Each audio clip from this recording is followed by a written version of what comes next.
politician ama oina natragana ai candidate amana mangjagadabu nachade sports pu pamjaba sport pu yokatchaningba ai samaju sanaroi ama oijaramba college kida school ki matamda duga department ki ki captain amaju oijaramba na maram oirakada sport pu nuchijaba adumba miwoi ama oina ai wafam kan thamjage pangsang sang matam lawjaroi Manipurda sports asi aikoi punnamakna ahanbada aikoina angang ori matamdasu sports asi yamna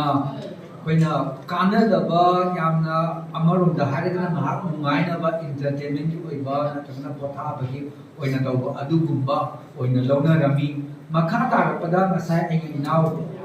ngasai kickboxing gi president oyade khamu khamte ana koi ibol na hairaba adumai na tawdana ahal man ayamana sports sanara ke domnabano sports sanara chaba hena chana dabani kanadi habi wakhilon do na leram haibata kitang phana pusalakada nisa maya ama laksilakpanina nisa maya adugi thengna mating pangboina khin hawra ibn na mayam subu nisa ri na thaibada sports mating pangi na bi lawnarami haita ngasi gi oiriba 21st century da sports lawriba thongdam sports as industry ama oirabani prithvi ki mafam khudimakta khwaidagi paisa tanba paisa khwaidagi henna kaino koi funding laiba adumba si sports ama oirabani prithvi khwaidagi paisa paibasin ki manunda oi yamna masagi company mayam laiduna khatna toba adumba nattaba entertainment bu oiro aduga top trade mayam natagna employee bu oiro sigi mayam maratani sports side na khwaidagi paisa paibasin ki manunda ama chalabani achuk yamna maru oiraba sports amarom da harga kai tasin harabda aikoina khangdaba adu mayam chawa khaini habatare gold mine hai english da harga adumba haibani habase akoi nasiba oda laiba manipur gi luching mane laibiriba miyam sinasu the manipur ngasi laiba light light lai haibani hariba elites mayam amana su khangdaba duna tawi khangdaba sina maram oirakanda masibu akoina yamna neglect tawraga thambiba adumba sector ama oina tawi haina thamjaningi aina haijaningi si ngasai phili ngasi icha sing habata noriba koi matang ki konna laksage ne kitang panjanin bada ngasi makchasi manipur sarkar se manipur si thabak phangdaba naharol singi yamna chawa samisha ma mayok na dunna leirabani thabak phangdabna yam oisilakna angang mayam ma lai aisu tamuraba matungda tawam safam khamdabna leirabani sports se phajana yokat piraba manipur sarkar gi lairiba state government asigi chapchaba sports policy ama leiraba sports bu mapung phana yokat piragadi lai thabak phangda leiriba aduguba naharol mayam ama sanaroi oina putho akana makhoi sanabi lambi ka thajin rakada makhoi ji sanabasina manipur sarkar na kari mata tawdraga su sanaroi mayam thabak phangduna lei thabak phangakna akoi thabak phangdabi awabasi kokpa yaribani khudam oina harabda ngasi mak India ki leba Indian Super League hari ba football ki da hai tare ayam ba hoji ki oina di cricket da aikoi khara hawe du ba yam di hojiti lei ni basi football da manipur vai chana ji football le bani na football da ngasi mak lei di ba state kuma pa union territory tare ni pa chap ni khangja dare ai masin mu ka ore sigi mayam marak sida khwaidagi sanaroi puthokpa khwaidagi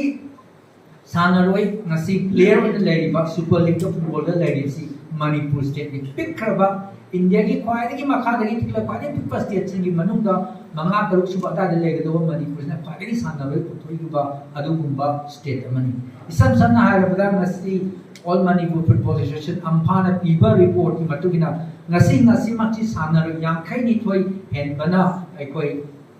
Indian Super League ki masida sanaroi ina leidana masa na ahan ba moi taraga ni thoi amadi crore ani ki matakta sahi amada tolop phangi hai any apawa is wagera ama wagera sahi amada crore ama je kesu phangam moina phangabda sahi amada lakh kunithoi kulumda kunmari ai samak chief engineer wana lerami sahi amada aina phangiba tolop se sahi da lakh kumanga muktani adubu gasi ai ki matakta laiba is chief secretary makchu sahi amada lakh kunthra hai na kesu phangamoi tu ngasi hariba diras hariba makoiba sanaroi ma sanction hoigma moiba football sanaroi mayam amadi sahi amada crore aniga makhai mayala phangba maktani makoi taraga ni toy hata मोई यांखेमुक सानरीबसे चही अमदा करोड़ अममगी मथक्ता तोलोप ओइना फंगबा मांगतनी सिगी मखादा सानरोय चमरीमुक अमना चही अमदा लाख 10 फंगबा लाख 5 फंगबा लाख 30 फंगबा दुबा मयाम लेना सुमाइना मणिपुरी सानरोय चमरी गा खरा हेबा समी यांखे हुंपु मुक्सी अइकोय थबक फंगना लेरगनी होय चुम्मी सरकार की थबक फंगबा अदुमाय तौना चही 30 निफु मा सानरोय दे तोलोप फंगबा ओय मखै ही लेबा मखै याम एक्टिव ओइना सानगदोरिबा चही 10 13 मंगाई मखैना फंगदोरिबा तोलोप असि अदुगी मनुंगा मखै फंगिबा तोलोपना करोड़ अनि अनि ना चही 10 फंग अनि करोड़ कुन करकदोरिबनी अदु अइबा इंजीनियर नत्रगा साइगी इनाउ इबोला पलबा डॉक्टर अमना तानना करोड़ कुन तान बइवा किसु लेते ngasi mirabai ngasa hariba mara phangyo pesa mayam ke dogdeno khalai hariba mayam amadu makoi mayam do sanaroi amani makoi mayam adu bolai ba kwai manipuri thibi base ngasi koi icha sing mangare makoi sing sanaroi bina manipur sarkar ni yokat pinaba kari mata no policy be semba laite manipur sarkar na tawri sidi afau ama oira bakanda mirabai gumba ama oira bakanda meri kom gumba ama oira kada makoi gumba mayam amadu mathakta chingkal okay हाइबने मदुरी करीब दरकार लेगे मसा मसाना अदुगी stage औरबा मियोई चिंग मदुरी मणिपुर सरकार ने मतिंग पामुद्रगतु मसाना हिंगबा या line हिंगबा ngमगदरो मंगानी मखोय मयाम दुमा ओक्सगे मखोय मयाम दुमा अखोई कंपनी थबक तवन जगे मखोय मयाम न फे कंपनी की डिप्लोमेट होहन गे हाइदना कंपनी मयाम न मखोय कुतान तान लेरन गदो मयाम मनेबा मखोय दे चही हम द करोड़ मांगा पिजगे करोड़ 10 पिजगे अखोई की प्रोडक्ट सिबो मखोय न प्राइस हम जगे हाइदना मयाम लेर गदो यूम न लेर गदो अदु मतम न मेन सरकार अखोई मिनी अखोई मखोय द अदु मथौ पिगे हारबी मथौ तादे Koyna पामजरी बसिदी ngasi haurai bi chai sum mkhoi mayam ma nursery wen hata pambi ma yokat pi bado mapung phara ka da pambi se ai gi ni habi bi mota pambi mayam da thabi ka madu yokat da sanaroi sing do pali yokat pi ba chakhat na hot na bi bani pa da gi da ka re madu oi ra ka da ngasi ai sanaroi ngasi chamri di la ra na sanaroi chahi am da lising ani ahum lising bari manga ai koi ma pa la da sakhi ba ya ra ka ne hoi football khatta natte fencing asi ai koi chana chana jaba swimming hairo gymnastics hairo boxing hairo ai koi chana jaba dum masana ngaktani kick boxing khande wushu khande any martial arts khande asi ai koi chana jaba ngaktani asi gumba leiriba asi gumba fields da manipur sarkarna yokhat pidana ngasi isa isu sin mayam ngasi koi ngasi any kagamba international hairo national hairo any competition ma yawge na haiba chatpa matam da makoi मकोई तो पानी वाजर लगे चाहते ही नहीं कना ने कोई की ticket कपिनी कना ने कोई की पैसा कर पीवी ने का चप्पल नमगनी आई चप्पल नमगदोरी ब्रा आई पार्टिसिपेट तो नमगदोरी बा हाई भी वाखल दुन मांग हन थागने कनी किनो हाइदा मकोई योकत की दब कना मत लेत बगी मरम सिनो इबने सिगमा मतम सिना मणिपुर सरकार लापी दना मकोई दा असिब एनी नेशनल प्लेयर कम एनी इंटरनेशनल प्लेयर कम इंटरनेशनल प्लेयर वरे दना मकोई चप्पल मतम दा लिसिंग याखे पीनी नेशनल प्लेयर वरे दना लिसिंग कुंद्रा पीनी हाइना तो बिरगदी अवा मखल मोदान मतें पाम बिरगदी इसा इसु जे के दोगे चलम दरे कुचिन चेन दना मरी मता थी दना खमना चाना बकी दना रोड डोनेशन तो दना के दोगे तो रुदुनो आई समान नबा इमानबा मयामगा आई पामो हादना सयिंग लेनदना थेंगरुग तोरिबनी हाबदुदा सेम सादना प्रैक्टिस तौना तौदो मतमदुदा मदुगी महुता हजिकी मतमदरी इसा इसोसि मांजे कदाय दि बिसा लौसे कदाय दि तौसिगे हाइदना क्वेश्चन चिन्ह लेइरिबो सिना मरम ओरे कांदनी अखोय ngasi सानबगी लमदा मतम सेपेसे नोंमोनोमगी सुम अखोय मनिंग हंदबदमना तौरिसे ngasi ma koi junior level dari manipur namda dinaba kana su leidaba damna tori football gi under 19 oiro nipi gida oiro nipa gida oiro hari basi handak ki nipi gi saf ki football team da sanare kulum da khangat pada manipur dagi tara ma ma thoi khangat de manipur gi tara ma to almost 50 tara ma thoi try hand by chap chaba kaure almost tangkhai ma manipur dagi oire final सानब तरा माथोई मनुंग मणिपुर की तरेट ना participate तौरिबने तंखाय ना मणिपुर की ओइरिबने under 19 football की ममांगी तबला धीराज ना ओइबा मतम दा मणिपुर की सानरो मकोई फाइनल सानब दा अदसु मोय मकोई मापल ल केनो तरा माथम दा मापल ल के मणिपुर की पार्टिसिपेट तौरिबने हंदक ता लेरिबा अंडर 19 फुटबॉल की मणिपुर की ममिंग मक्ति पाव कावरे सिंगाई मयु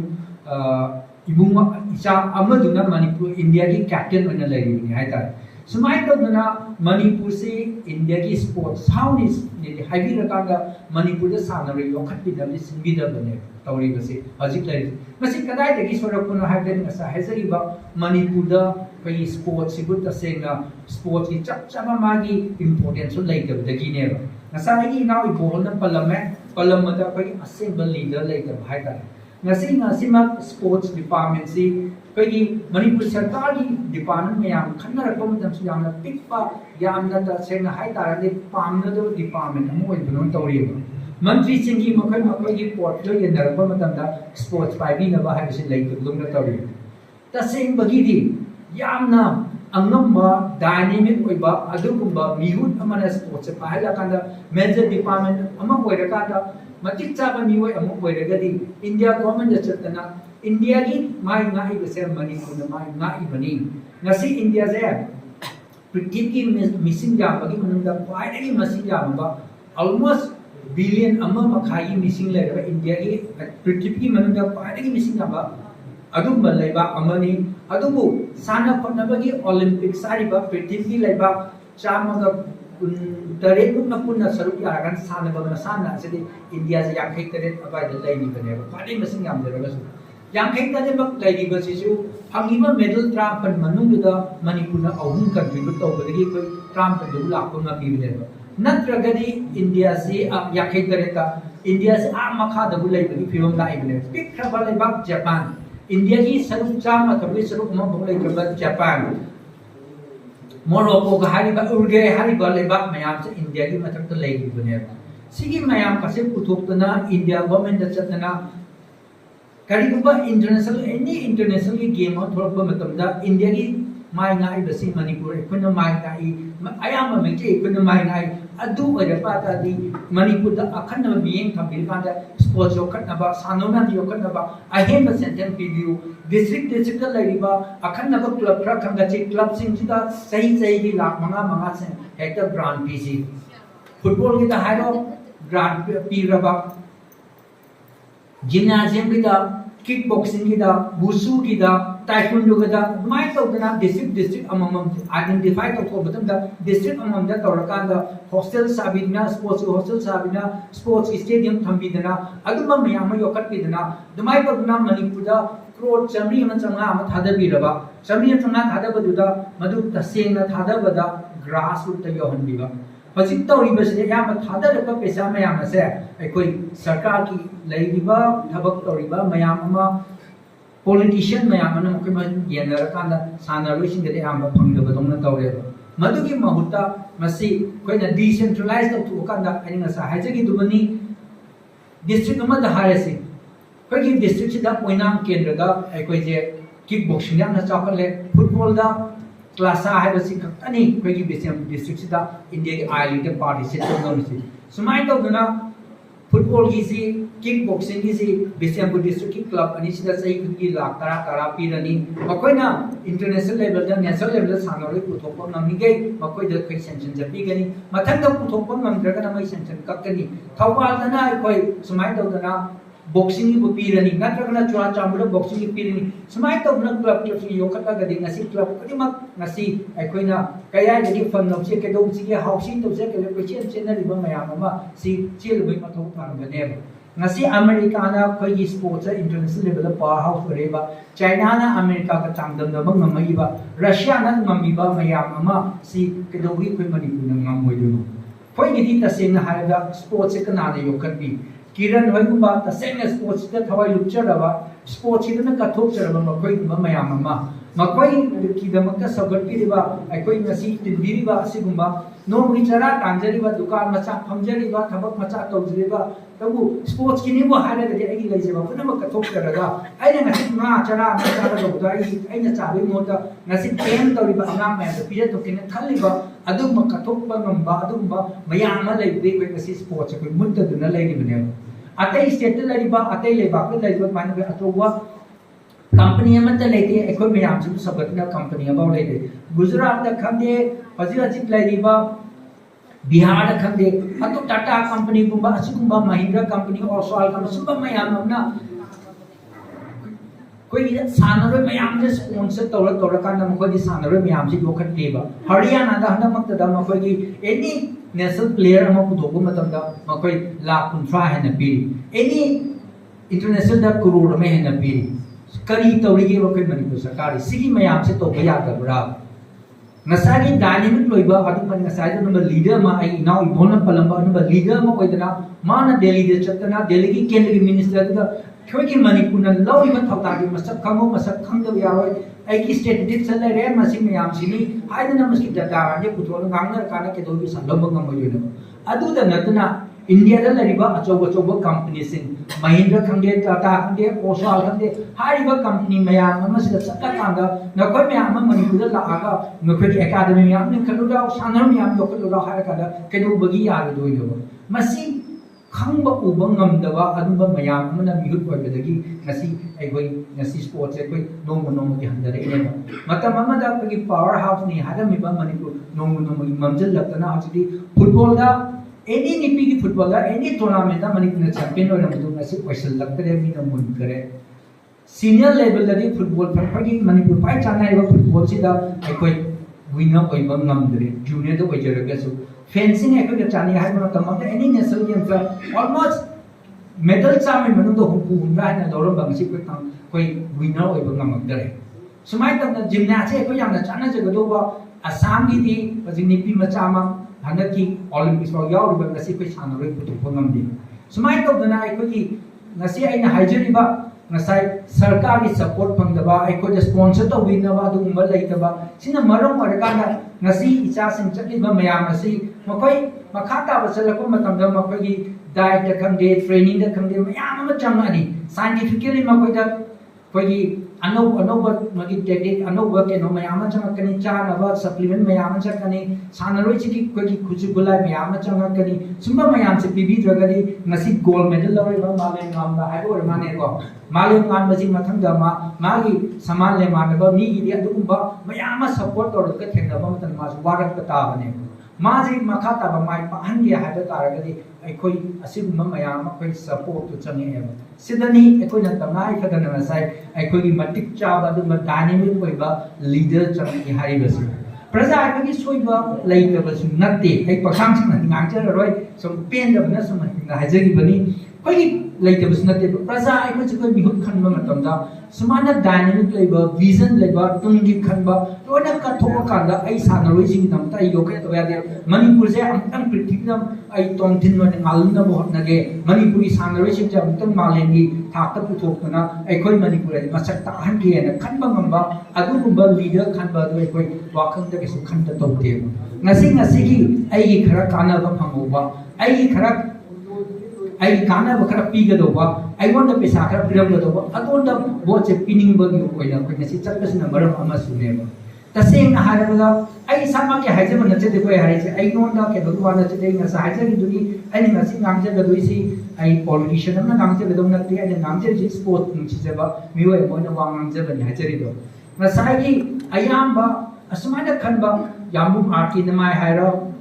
प्रोफेसर मनी हाइरो मकोई विजन लेबा तो थबक तोनिबा मयाम अमनी अदुबु इलेक्शन अमा लेबदा चंगदबो पैसा मयाम दु उबदा अदुगुंबा अफवा मियोय मयाम मसी पॉलिटिक्स याव ngमक्ते तसेंग हाइरो प्रजाना बकी कैंडिडेट मयाम जे कोई पैसा चिंथोकम एटीएम ओन उबदोम न तोवे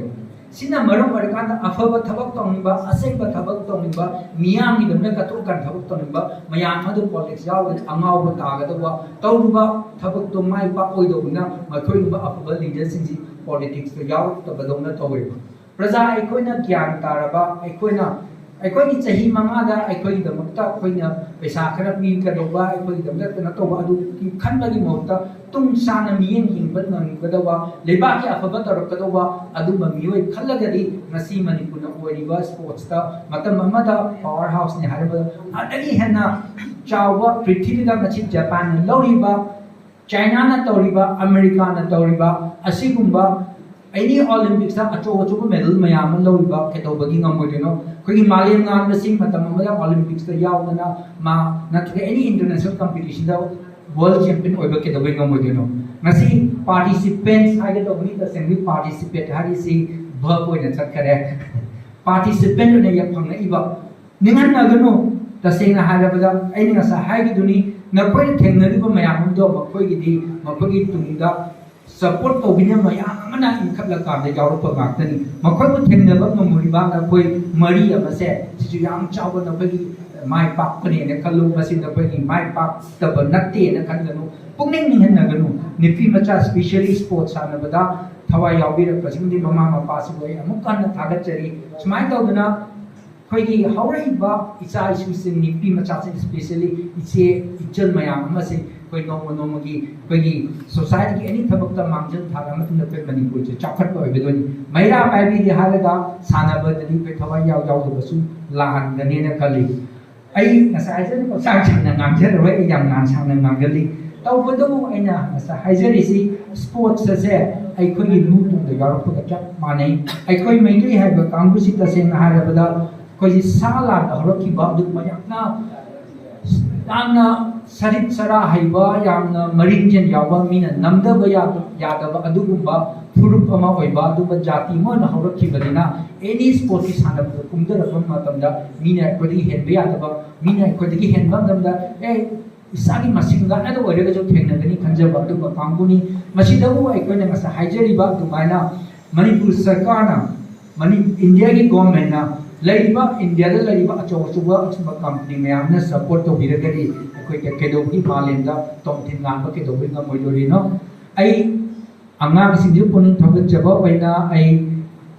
ꯑꯉꯝꯕ ꯈꯤꯇꯪ ꯃꯇꯦꯡ ꯄꯥꯡꯖꯒꯦ ꯆꯠꯂꯝꯗꯥꯏꯗ ꯄꯥꯡꯈꯤꯕꯗꯨꯒꯤ ꯃꯊꯛꯇ ꯑꯩꯅ ꯌꯥꯝꯅ ꯄꯥꯡꯕ ꯌꯥꯕꯅꯤ ꯇꯁꯦꯡꯕꯒꯤꯗꯤ ꯑꯗꯨꯕꯨ ꯉꯁꯥꯏ ꯍꯥꯏꯖꯕꯗꯨꯅꯤ ꯑꯩ ꯇꯁꯦꯡꯅ ꯁꯥꯟꯅꯔꯣꯏ ꯃꯁꯤꯡꯁꯦ ꯌꯥꯝꯃꯤ ꯑꯣꯏꯅꯥꯝꯗꯒꯤꯁꯨ ꯆꯨꯝꯅꯒꯤ ꯕꯣꯛꯁꯤꯡꯗ ꯑꯃꯗ ꯐꯨꯠꯕꯣꯜ ꯃꯌꯥꯝ ꯑꯃ ꯇꯧꯅ ꯃꯌꯥꯝ ꯑꯃ ꯁꯨꯝ ꯇꯧꯅꯕ ꯍꯣꯠꯅꯕꯅꯤꯅ ꯑꯩꯅ ꯉꯁꯤ ꯑꯉꯝꯕ ꯈꯔ ꯄꯥꯡꯖꯕꯁꯤ ꯌꯥꯝꯗꯦ ꯍꯥꯏꯅꯁꯨ ꯈꯟꯕꯤꯒꯅꯨ ꯄꯥꯔꯇꯤꯁꯤꯄꯦꯟ ꯑꯣꯏꯔꯤꯕ ꯃꯔꯤꯗ ꯑꯩ 3,000ꯒꯤ ꯆꯥꯡꯗ ꯄꯥꯡꯖꯒꯦ ꯑꯗꯨꯒ ꯃꯥꯂꯦꯝ ꯉꯥꯟꯕꯅ ꯄꯨꯛꯅꯤꯡ ꯊꯧꯒꯠꯄ ꯑꯣꯏꯅ 5,000 ꯄꯥꯡꯖꯒꯦ ꯑꯗꯨꯒ ꯀꯣꯆꯀꯤ ꯑꯣꯏꯅ ꯄꯨꯛꯅꯤꯡ ꯊꯧꯒꯠꯄ ꯑꯣꯏꯅ ꯃꯣꯏꯒꯨꯝꯕ ꯀꯣꯆꯁꯦ ꯅꯣꯏ ꯀꯥꯎꯒꯅꯨꯀꯣ ꯑꯁꯤꯒꯨꯝꯕ ꯀꯣꯆ ꯃꯌꯥꯝ ꯑꯃ ꯂꯩꯕ ꯁꯥꯟꯅꯕꯗ ꯊꯋꯥꯏ ꯌꯥꯎꯕ ꯂꯩꯕ ꯃꯈꯣꯏꯒꯨꯝꯕ ꯃꯁꯥꯒꯤ ꯄꯨꯝꯅꯃꯛ ꯀꯠꯊꯣꯛꯑꯒ ꯅꯣꯏ ꯃꯌꯥꯝ ꯑꯃ ꯁꯦꯝꯒꯠꯀꯦꯅ ꯈꯜꯂꯤꯕ ꯃꯌꯥꯝꯁꯤ ꯅꯈꯣꯏꯒꯤ ꯒꯨꯔꯨꯅꯤ ꯅꯈꯣꯏꯒꯤ ꯏꯃꯥ ꯏꯄꯥꯗꯒꯤꯁꯨ ꯍꯦꯟꯅ ꯑꯗꯨꯝꯕ ꯃꯒꯨꯟ ꯂꯩꯔꯕ ꯒꯨꯔꯨꯅꯤ ꯈꯜꯂꯀꯥꯟꯗ ꯃꯈꯣꯏ ꯁꯨꯡꯀꯥꯎ ꯀꯥꯎꯔꯣꯏꯗꯕꯅꯤ ꯃꯥꯂꯦꯝ ꯉꯥꯟꯕꯅ ꯃꯥꯏ ꯄꯥꯛꯂꯕ ꯃꯇꯝꯗ ꯍꯌꯦꯡ ꯃꯈꯥ ꯇꯥꯕ ꯃꯥꯏ ꯄꯥꯛꯂꯕ ꯃꯇꯝꯗꯁꯨ ꯑꯁꯤꯒꯨꯝꯕ ꯑꯣꯖꯥꯒꯨꯝꯕꯗꯤ ꯁꯨꯡꯀꯥꯎ ꯀꯥꯎꯔꯣꯏꯗꯕꯅꯤ ꯍꯥꯏꯕꯁꯦ ꯑꯗꯨꯃꯥꯏꯅ ꯊꯝꯒꯦ ꯑꯗꯨꯃꯥꯏꯅ ꯇꯧꯗꯅ ꯄꯨꯟꯅ ꯑꯩ 10,000 ꯈꯛꯇꯪ ꯑꯩ ꯁꯥꯟꯅꯔꯣꯏꯁꯤꯡ ꯄꯨꯛꯅꯤꯡ ꯊꯧꯒꯠꯄ ꯑꯣꯏꯅ ꯑꯩ ꯄꯥꯝꯖꯒꯦ ꯍꯥꯏꯅ ꯊꯝꯖꯔꯒ ꯑꯩ ꯁ꯭ꯋꯥꯏꯗ ꯂꯣꯏꯁꯤꯟꯖꯔꯒꯦ